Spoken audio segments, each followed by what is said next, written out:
Thank you, Zola. Mr. Chairman, Fani, and delegates and friends, everybody here. I'm going to do this in English. I guess everybody, or most people, do understand Afrikaans, but there are people here like Mr. Every that doesn't properly understand Afrikaans. So we'll do it in English. Thank you very much for the opportunity that I was given by the MPO to sit on the JOC. And I want to immediately say that there are very few farmers on that joint operational committee, mainly Ulof Sillier, who's done a great job there, as well as then on the sheep side, Neil Dupree from Karedo, and on the beef side, Red McNamara from Agri Eastern Cape, and then myself as well. I want to take us back a little bit into the history of this region that we produce milk in, and we've heard from Zola the great sort of growth that is taking place and still growing for milk production in the Eastern Cape. Now, 60 years ago from now, there was no milk picked up in the Tsitsikamma or this Eastern Cape region. Milk was, few farmers that had cows, milked their cows, separated the milk and sent the cream via train from as far as the Langkloof as a Gaibos station in Karedo, I guess Humansdorp, and all the other little sidings towards PE, and the cream went to Algoa Creamery. Many of those farmers kept pigs to consume the separated milk. Now, the old names in the Tsitsikamma regions were people like the Wassermans, Gerard Steil, and the Gerber family, who milked cows in those days. In 1967, a man by the name of Ralph Elliott moved into the area and bought Grasslands Farm near Storms River, and debushed the area and started milking cows. I'm not 100% sure of the date. Christo gave me a few pointers this morning. But in 1974, Nestle sent a truck around, and I think it was the Pauls family, whom the grandson is now working for Lactimar for us. John is in the hall here. His grandmother used to load cans on a flatbed truck and took milk to Nestle's in Karedo, who built a depot there. And people could start milking. Now, the rest of the discovery of the Tsitsikamma region for milk production was basically in 1979, when Toby Meyer, Henny Anderson, I think the Haupt family, and people like Mike Gildneys, whose sons are now also big farmers in the Tsitsikamma, moved into the area and started milking cows. Next injection into the area of dairy farmers was in 1983, when I was one of the 19 lucky farmers to have been allocated state land, almost in a Zola, a white sort of empowerment in the old government. And we started and carried on expanding into milk production. Now, in 1996, at that time, like the MPO Eastern Cape has now been winning awards for its management. At that time, the Vitals Farmers Association in Tsitsikamma was doing very well. And I remember we got Dr. Merin Galliers in, who was at the time the managing director of Taurus in Bainsfield in Natal, under whom I worked before I came farming in this region. And he came to sort of talk at the Farmers Association meeting, or a day like today probably. And he then cautioned us, after driving through the area and seeing the development of dairy farming in this region. He cautioned the meeting on that day, and I remember it very clearly, saying that we must be very careful with biosecurity, especially on TB, CA, and he mentioned the word foot and mouth. And at that time, foot and mouth disease to us was a foreign word. It was something that we've sort of heard of in Zimbabwe and Kruger National Park and surroundings. And it was never to the south of the country.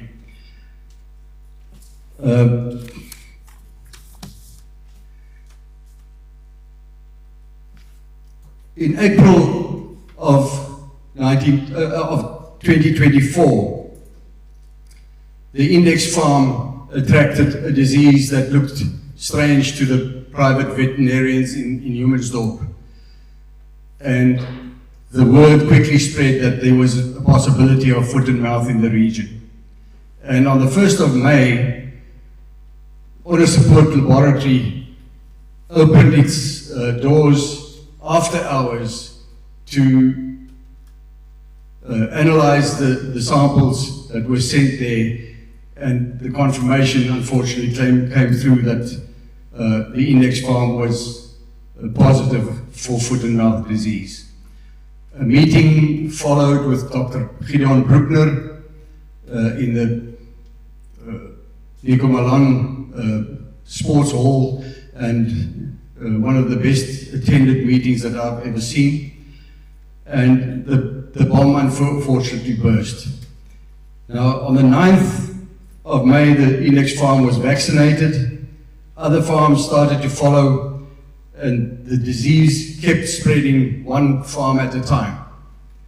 On the 3rd of July, 6 farms, bordering positive farms, got vaccinated, but 5 of them then showed clinical signs within the incubation period of about 14 days, but it was about a week to 9 days later that most farms showed clinical signs.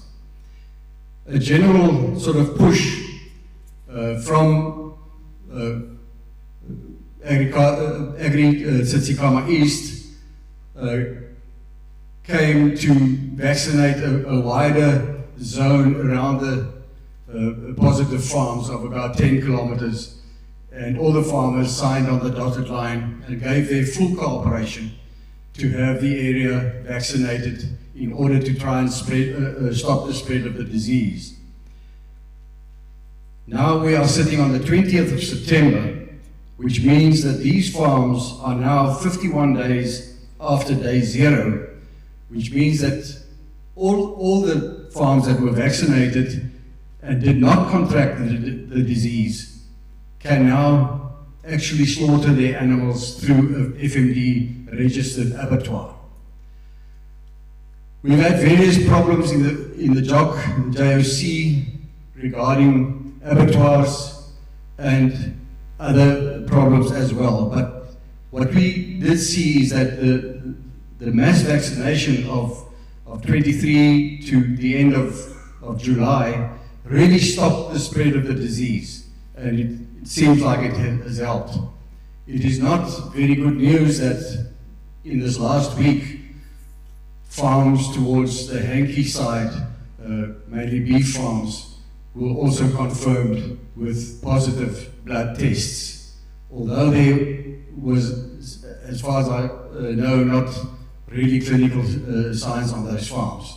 But that means that the day that we can look forward to of ending the DMA, the disease management area, and the rules under which we fall at the moment, is postponed all the time. And as we know, Dr. Maja from National said that that day we can look at after at least 2 incubation periods of no virus circulation, which means that if there are no cases reported at all, any clinical cases in the districts of Koga and Kokama, about 28 or 30 or more days after that, we can look at lifting the rules of the DMA, which would then mean that we could slaughter through ordinary abattoirs again.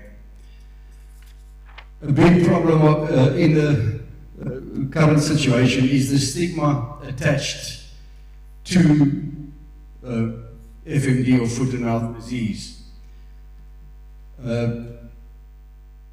I've spoken to Cobus du Plessis of Redline Meat, who is now registered as the only abattoir that can slaughter these animals at the moment, and he's experiencing lots of problems with the movement of meat to the industry. And I think there's an unfair stigma attached to the meat, because once the cows are slaughtered, they are actually really clean from FMD, and they are scrutinized properly by the inspectors on site who are looking at this.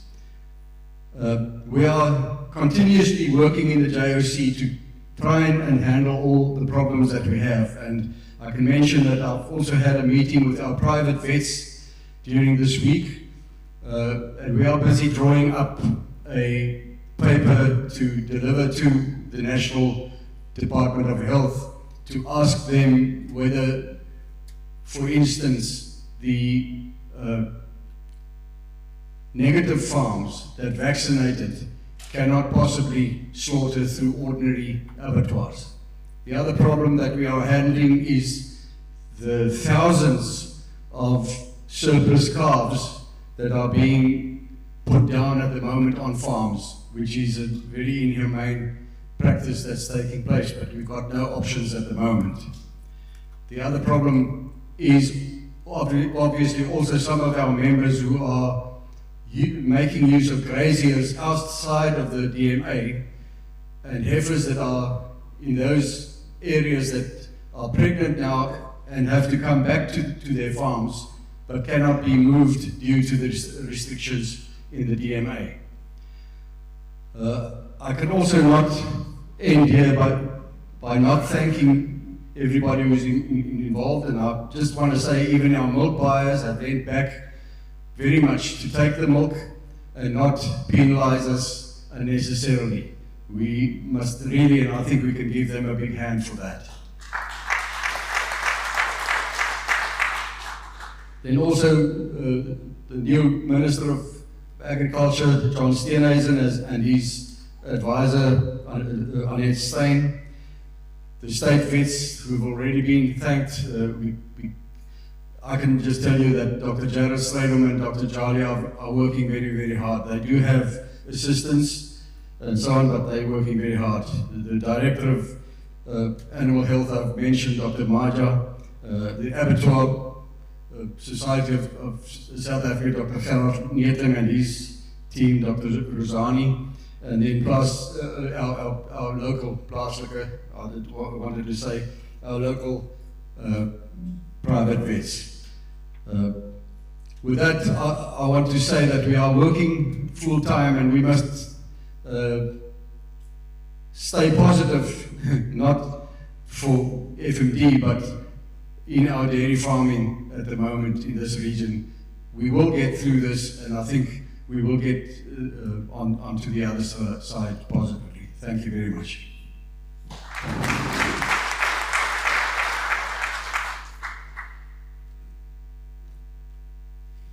Thanks, Dan. But before you run away, perhaps there might be a question or two. Let's give that opportunity to anyone wishing to raise a question. Any questions, any comments? Where's the roving mic? Okay.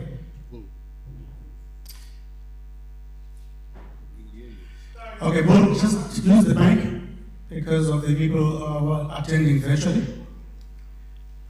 Normally I speak loud enough. I think the stigma problem that Don has been talking about is really something that we're going to have to address from industry side, because it is just what it is. It's a stigma, it's a marketing. People's going to use it as something to push down prices and that.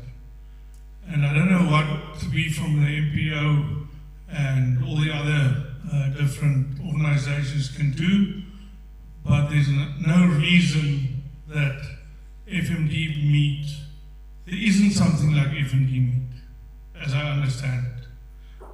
Don, you can help me there. Once that carcass has been slaughtered and hanged for 24 hours, it's coming out of the freezer as normal C grade, whatever grading it is. So we need to do everything that we can. Otherwise, there's going to be people making money out of us at a time when we can't afford it. So I'll just want to mention that. Thank you, Bull. I can just mention that the normal culling rate of animals on a dairy farm is between 20 and 24% of adult animals are replaced every year, and about 10% of your 2-year-old heifers that do not conceive also have to go to the abattoir. That means about 17% of the total herd has to be replaced every year. And if we take that only on the positive farms that were vaccinated, that counts up to about 7,650 animals that have to be replaced annually, and that it's about the same number for the negative farms that were vaccinated. And I agree 100% with Bull. I think our next drive must be to really prove to the public out there that there's nothing wrong with the meat once these animals have recovered from foot and mouth. There are inspectors everywhere. I think that this meat is much safer than it probably was before foot and mouth, because it's being scrutinized and checked properly to see if it's 100% fit for human consumption. I think the message must also go out that foot and mouth cannot be contracted by human beings. It's got no danger to man. That's it. Thank you. Any other questions? Yes, I'd just like to ask, and I can imagine there are lots of questions. A lot of the farms that were vaccinated have now calved, hundreds of heifer calves, cattle calves were culled. Those animals now haven't been vaccinated. So going forward now to when we sign a contract there to say I'd like to vaccinate my farm even though I'm not positive, in the contract it said that after 6 months you would have to revaccinate. Is that contract still applicable, and I'm asking about heifer calves, let's say there's another surge of cases in 3 months' time, do we then start again? Thank you. Fani just wanted to say something, I guess, on the previous subject there. Now I will handle that one. Thank you. Dan, thank you so much. Just to answer towards what Bull said, I think it's extremely important, that we ask every role player and everyone involved in the value chain, especially going to, if we can emphasize the slaughtering process. And, our farmers doesn't have a choice. They have to slaughter at certain designated institutions. And as we are aware, currently in the Eastern Cape and in the Tsitsikamma area, it is just Redline Abattoir that has been registered. I think it's a well-known fact as well that we as industry and producers organization did do our best and help towards getting that institution accredited. And from our side, we would just like to ask each and everyone in that value chain to please act responsible and to please do their very best in the interest of the dairy farmer. Thank you, Fani. Just coming back to Redline again, we know that it sounds like they are nailing us now on the price with a 10 Rand reduction per kilogram of meat. But I've spoken to Kobus du Plessis, and I think Bull van Rensburg is seeing him on Monday, and he will explain exactly what's going on at the moment. But he is experiencing huge resistance to the meat that is slaughtered so far. And we'll have to bear in mind that he's had huge costs to comply with foot and mouth disease legislation as well, and we know MPO has generously helped us, or helped them to be able to do that. But we will have to accept that our product is not the same as 6 months ago. On the heifer calves that were born after the vaccinations, that is part of our submission to national that we are busy with. I just do not want to submit that report before I've got the endorsement of our private vets, and we are talking to some of our state authorities as well to help us to properly prepare that paper. But yes, we are aware that those efforts, but as far as the second vaccination is concerned, the vaccines that were left after the mass vaccination, all the vaccinations that had been done in the area, there wasn't a lot left. And after this, few farms showed signs again, the reoccurrence of FMD, they had to revaccinate the positive farms, and they're still busy doing that. I don't know if they've done all of them. The figure that was given last week was there were only 2,000 doses of vaccines left, and there were other farms closer to this new sort of outbreak along the Hankey Road that have applied for vaccination. So they are waiting for a new batch of vaccines to come in, and that is another problem that has to be addressed. South Africa used to produce FMD vaccines at Onderstepoort, that apparently with the problems that they had there, that came to an end as well. But I think the Minister is working very seriously on getting that boat back on track and so on, and getting production of vaccines. But that is a current problem that we're facing. But I can just say we are working on all those things. Thank you. More questions? Thank you very much, Mr. Chairman.